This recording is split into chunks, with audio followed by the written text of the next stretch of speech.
Hello, everybody, and welcome back to Writing the Rapids, the show where I, Joe Bielecki, talk to writers about writing. Very often, those writers have been recommended to me by writers who have previously been on the show, or it's a Rejoinder episode, which this is. I'm rejoined this month by Olivia Cronk, the author of Womonster from Tarpaulin Sky 2020, Louise and Louise and Louise from The Lettered Streets Press in 2016, Skin Horse from Action Books in 2012, and we're talking about her new book, Gwenda Rodney, from Meekling Press. Before we get into the episode, let's do the quick, easy peasy, asking you for support sort of thing. Patreon.com/noisemakerjoe. For just $2 a month, you can get these episodes a little bit earlier than everybody else. You can also throw me a one-time donation over at paypal.me/noisemakerjoe, or you can buy my book. It's called Tired. It's on Amazon, and it's pretty darn good. If you don't want to spend any money, that's okay. Times are tough. I understand that. You can post about it on social media. Tell a friend. Reblog, repost, retweet. Listen to episodes all the way through. Like and subscribe. We're on YouTube now. Did you know that? And all that good stuff. Now, without further ado, let's get into my conversation with Olivia. I think it would probably be untrue for me to say that this is the first hybrid work that I've read for this show. Certainly after a lot of the more particularly weird and dare I say it, experimental or avant-garde works. But I feel like this is the first one that when I hear hybrid or genre ambiguous poetry novel, this is kind of what I picture in my mind. And I think it's largely kind of one of the first ones I've read. I've read other, narrative poetry books in the past that aren't just, Paradise Lost and the Iliad or whatever. But I am kind of fascinated by the form, sort of from the perspective of I read a book like this and it's I want to figure out how to write like that.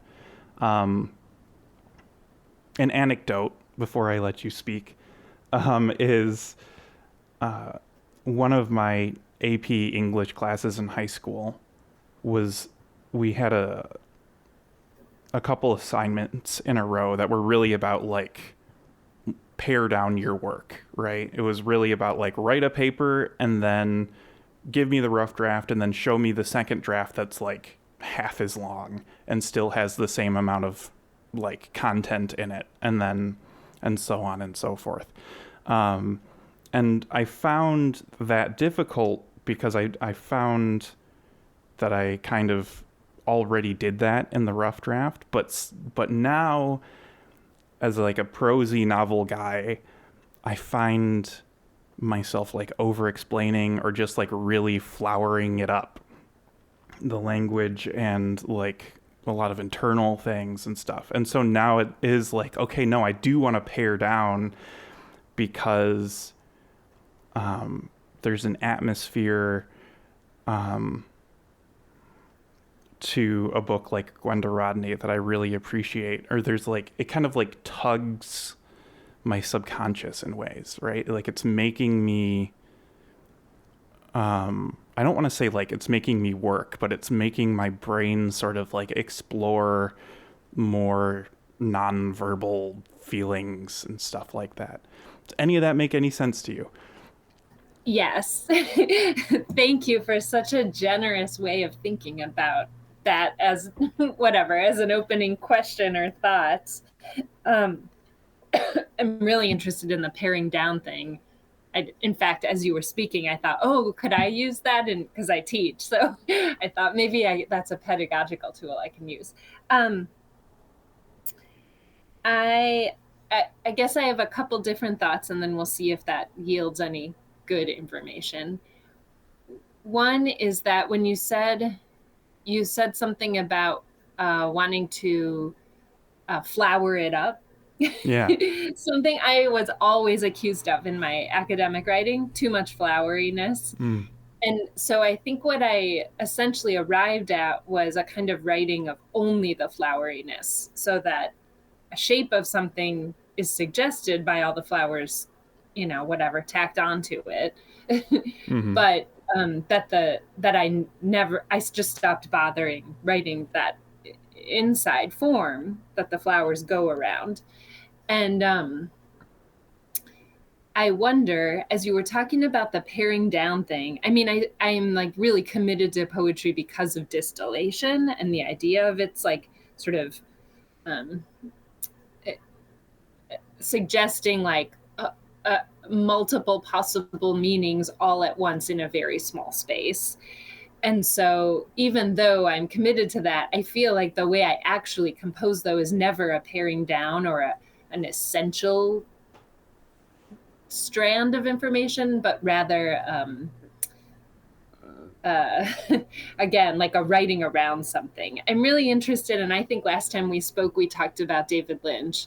I'm really interested in watching, as you said, how something is composed, Mm-hmm. either watching or reading, whatever, like whatever art experience you're having, and trying to figure. It's not the only way I want to engage with a piece of art, but it's interesting to me to watch or read something that is um,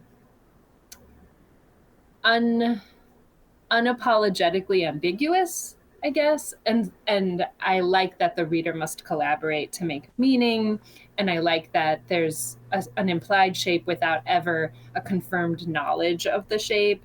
I like that interpretation is invited but not required. And so I think I compose kind of in that way, as opposed to paring down, even though the paring down would be amazing to me if I could actually do that. Like you, I can't, it's like I can't ever abandon the other things I did. Like, how would I achieve the atmosphere I'm going for without those elements? And so I mean, of course, like I do some tinkering and editing, but uh, in the actual composition, which is always sort of like psychedelic, I can't really get at the paring down feeling. So all to say, yeah, I wanted to write something that read like a novel in that it felt like the like constant metaphor I've been using is like gulping down, like Mm. the way that like a novel can feel like drinking water, like just going and going, a motion of that. But also to feel like the weird, tingly, tangy sips of poetry. And so I was trying to sort of merge those textural sensations, I guess, in service of this. Um, and yeah, I agree. Like, I think there's tons of hybrid work that's doing comparable things. I was trying in some ways to invent a form, but for myself, not really like Mm. for the discourse. I'm just not like big enough in my thinking or well read enough to think that way. But yeah, I think have you read that book? I think it's called Anne. It's a translation. I think it's a Norwegian writer. That was sort of a kind of effect I was going for. And then I might be misspeaking on the title, but Wild Grasses on the Riverbank, translated from the Japanese. It's Hiromi Ito, and the translator is Jeffrey Anglis or Angles. I'm not sure how to say his name. Mm. But those sort of like kind of mimicked the thing I was thinking about for the form. Okay. No, I'm not familiar with those, but I soon will be. Um, yeah, I like that idea of like writing around or writing the flowers. Um, I've been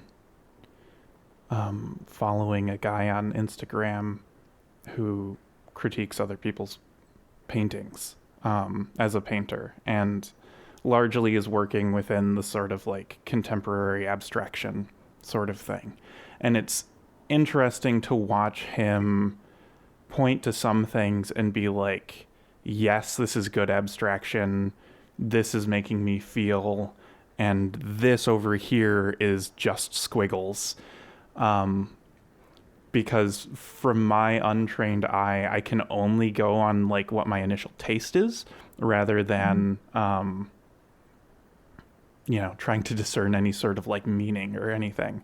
at least on first glance. And I feel like I'm kind of like that with poetry too, where like didn't take any poetry classes in college. Took a lot of writing classes, enough to get a minor, but like none of them were poetry, right? And certainly read poetry, and I hang out with poets who all assure me that I know more about poetry than I purport to.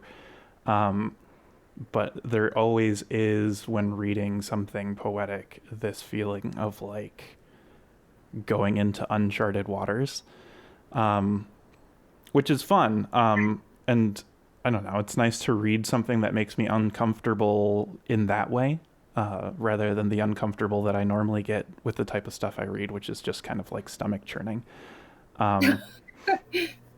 It's nice to just be like, all right, I'm probably going to be a third of the way through this book before I have like a sense of how I feel like I'm going to want to be reading it. And then like flipping back and re-going over sections near the beginning to sort of like cross-reference my thoughts. But one of the things that I found interesting, and I find more interesting listening to you respond to my thoughts so far, is in the notes at the end of the book, you refer to, see if I can find it,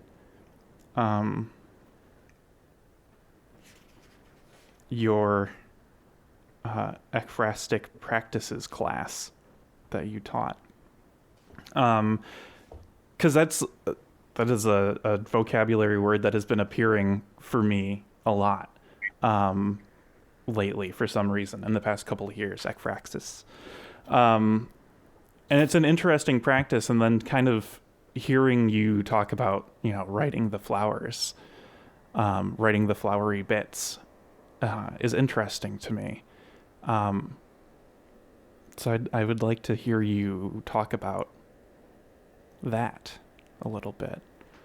Okay. I'm just going to bracket this question that occurred to me as you were asking your question, which is, I wonder about the way that you read when you're preparing for this intellectual inquiry, sort of artist community work that you're doing, versus when you're reading to just let something wash over you. I would never suggest that there's reading for pleasure and reading for intellectual inquiry, but it's different if you're preparing for this kind of critical interpretation and analysis you're doing than if you're reading leisurely while your kid plays on the playground, right? So that might be something to think about, the way that we enter a reading situation and what we want from literature then. I'm not sure. You probably have more considered thoughts on that because you're constantly preparing for these. Right. Yeah. So it's interesting because there is a difference, certainly. I mean, talking about novels and verse, in between reading Gwenda Rodney and talking to you, I read the autobiography of Red for the first time. And I just kind of felt it as I was reading it. And so I went into the group chat after I finished it and I was like, hey, I finished it. I liked it. And one of my friends was like, oh, cool. What did you like about it? And I was like, oh, geez. Okay, let's think. Whereas reading a book for the podcast is very much as I'm reading it, I'll kind of stop and be like, oh, okay, I should make a note about that. Or, even just in the way that I approach the book, I'll go to the acknowledgement or the notes section at the end first, right? To kind of get hints or clues or context or whatever about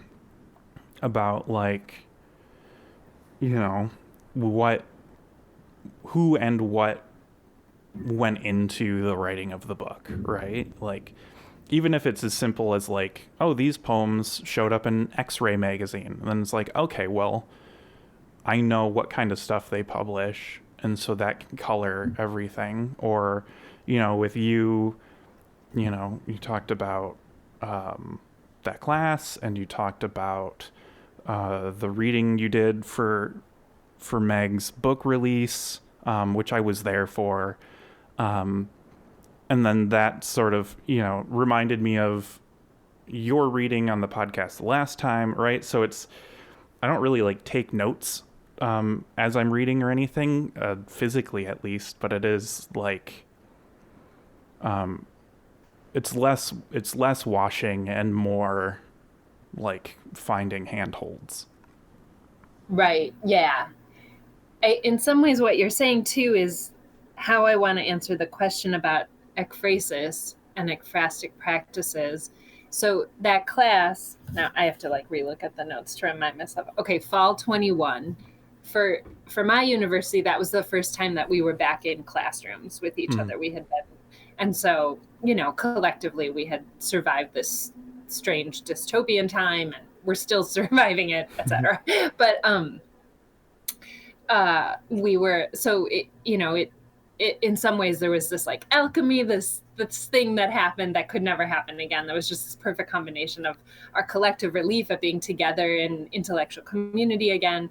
And it was the first time at the university that I was teaching a grads only creative writing classes. We had these like combo classes, but this was just graduate students. And the university I work at is very non-traditional. And so it was, just kind of this amazing tapestry of people in the room.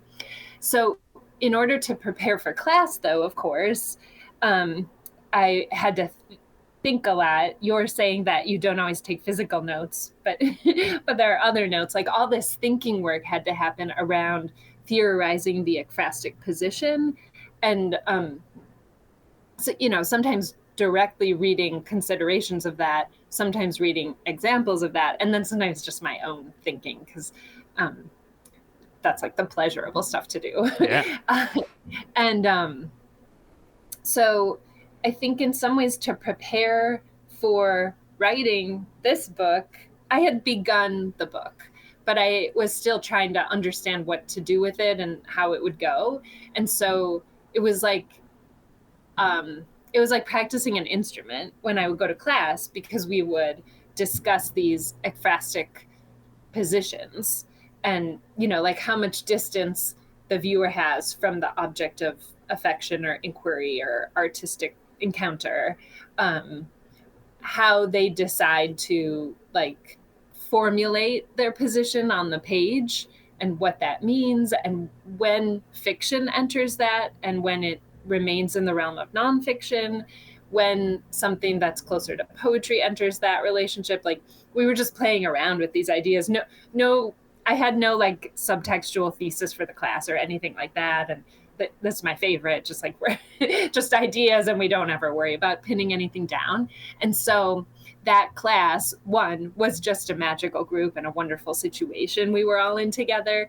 And we had of course, I had chosen good books. We had cool reading to do, great talking. And we would like, I think because it was still sort of COVID-y times, we would, every other week was online. So we were having this like massive, crazy conversation in our like learning management space where we were talking, and people would be like frantically responding to each other's threads every time they could log in. And it was just kind of exciting. And then we would come to class and kind of debrief about what everybody had said in this like fugue state while they were typing. And I had already begun the text because I began writing it in the summer of 2020, kind of as like just sort of like the most generic escapism of during those times, just to compose, something outside of my other critical thinking. And but being with that class and thinking about position and the gaze really changed what I could do inside of the writing moment by moment and like the container I wanted it to actually be. And then the note that you're remembering is one of my students who works at the university, and I see her all the time. I mean, I think about this all the time. She was trying to link these two complicated ideas, and she came up with this idea about Sandra Perry, who's like showing this burying of flags in this video art piece of burying something in the soil being like a lance piercing Jesus and those kinds of paintings. And it blew my mind. I just never got over it. And so those kinds of small encounters in conversation, thinking, and reading are really like, I think, what I am going to literature for. The sort of small passing moment that gives you a kaleidoscopic view of things, and I have sometimes described it as like a stoner's attention to like really particular details, like that, just like getting in on something and having the world appear to you in this small, tiny thing.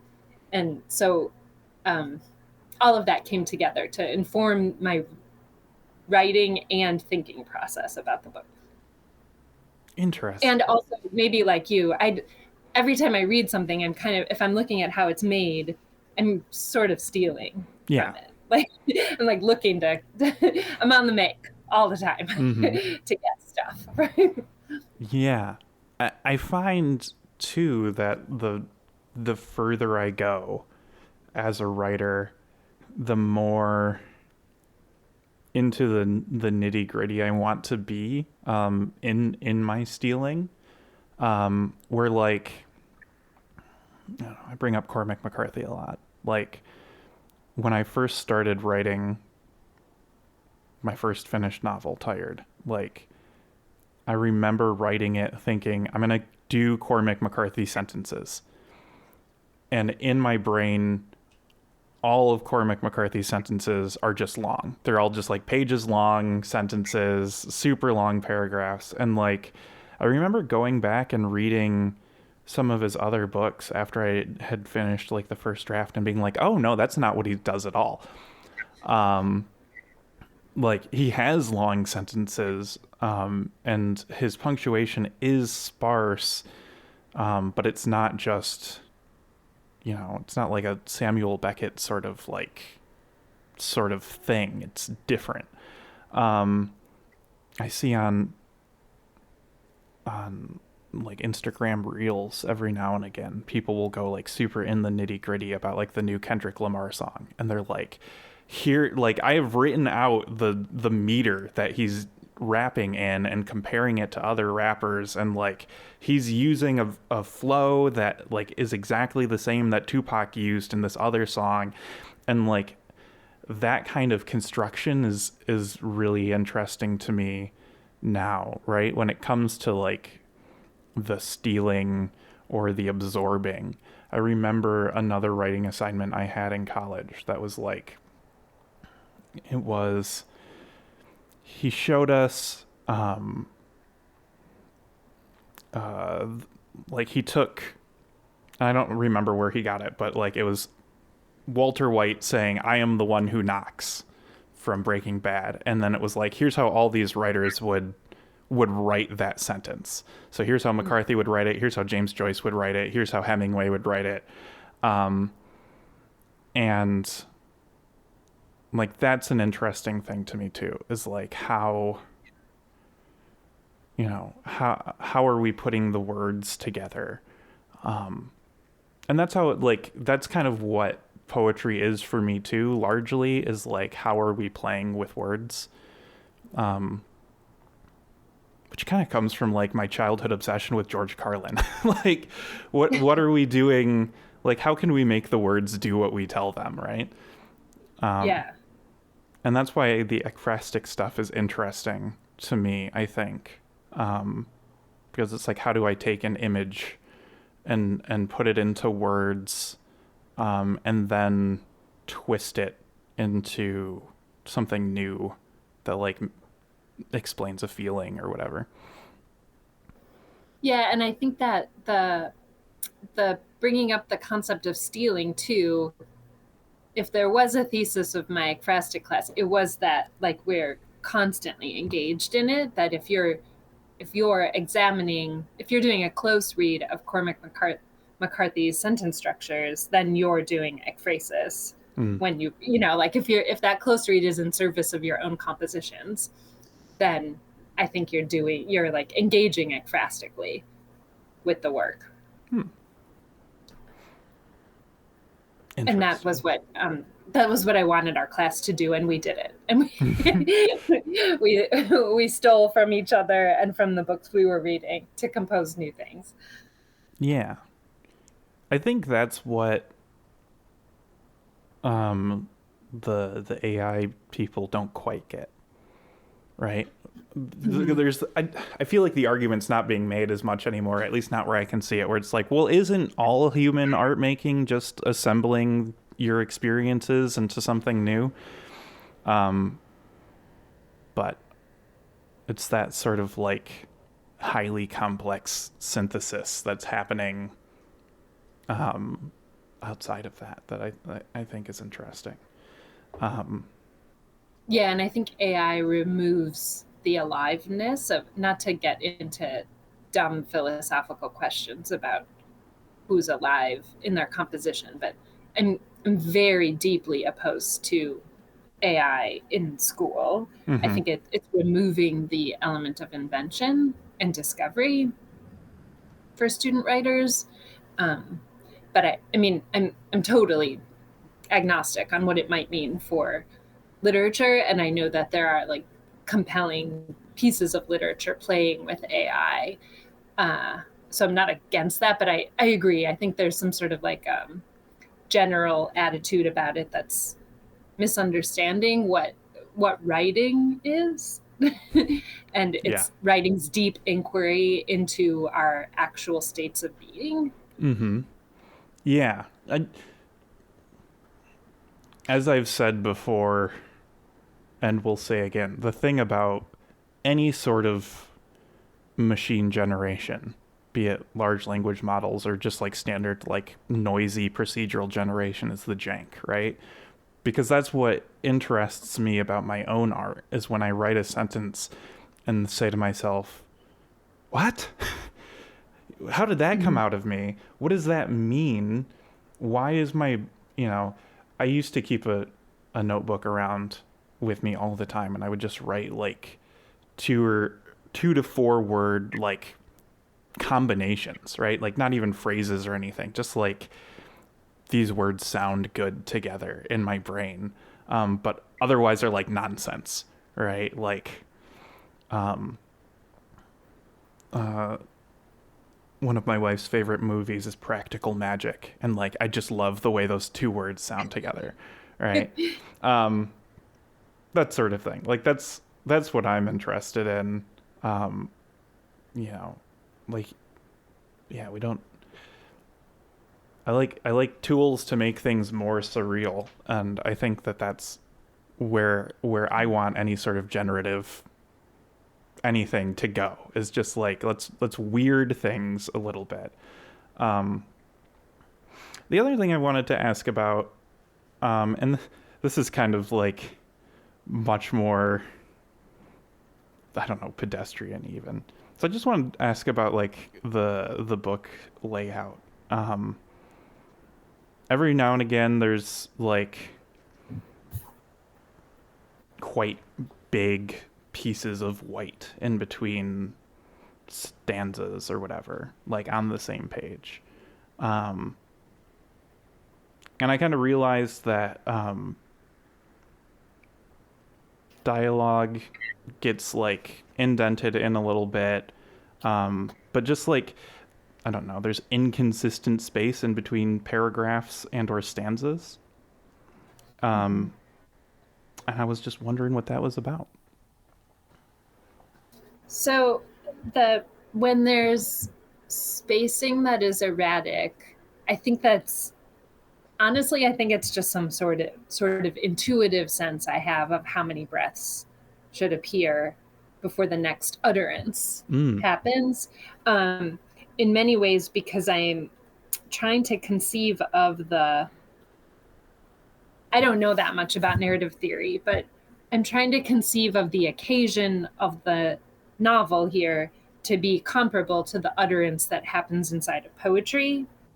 Okay. So that there's not like a roving close third or a roving whatever, omniscient third or whatever, like all these different positions you could have. I'm trying to do something that's more akin to a spoken piece of information. And so I think when I have that kind of erratic spacing, and there was a little tinkering with that during the editorial process, that the editor of Meekling, Ann Yoder, is a very brilliant editor, and she had a very good sense of like how things should fall. But mostly I think that spacing is sort of like my own idiosyncratic sense of like, okay, now there needs to be this kind of pause. Or visually too, I find it tiring to have, like tiring in the sense that it feels dull to have too much of a chunk of text without some kind of interruption. And so that's kind of like a visual tick of mine that maybe isn't, it's not like a fully informed consideration. But yes, I thank you for noticing the other spacing, because I did try to also have a true internal logic about when speech inside of speech is happening. And then the parts I broke up, sometimes the position, the point of view or speaker shifts. And I tried to be thoroughly logical about that, even if that it wouldn't be fully comprehensible or visible to the reader, that it could be loose and jumbled. Cool. All right, I like that. I gotta tell you, whenever I want to ask questions like that, that is when I feel most self-conscious about my about my reading. It's like those really kind of specific questions, because I feel like sometimes the answer should be obvious and I'm just not getting it. But that answer I liked. And it's stuff like that, erratic spacing or whatever. Like, that's the type of thing that I find really compelling about books that don't have to, necessarily be written to sell in a Barnes and Noble or whatever, right? Like, this, like, it's not quite object oriented in the way that some of the other stuff I've encountered is, but it is like it takes off some of the restraints that are otherwise there. And I like that idea of like you can walk this middle path between like book that looks like a book and Inside the Castle or whatever, right? Like this, just like, I just need to tweak this to make it fit what I want better. I don't know. I find it more affecting for me as a reader, because when I walk into something that's completely object oriented, I kind of know that I'm like in for a wild ride. But like the way that Gwenda Rodney looks, and the way that like some other books around this like look on the inside, is more like, if I want to stick with like the theme park ride, there was a ride at Disney the first time I went when I was like 5 that was like going through different movies, and most of them were fine, and then one of them was like Alien, which I had no concept for, and I remember being terrified, and it like terrified me for the rest of the ride, and like completely recontextualized everything. And that was one of those rides at Disney where you had like live actors like commandeering the ride. Yeah. And I was like, I was like kind of primed for like, oh, something dangerous might happen. I don't want to say that Gwenda Rodney feels dangerous in that way, but it's that same sort of like, something could be happening here that I'm not used to, that is compelling, that, in the same way that ride 27 years later is still like affecting, like, I don't know, just hit and enter a couple more times can like really impact the story.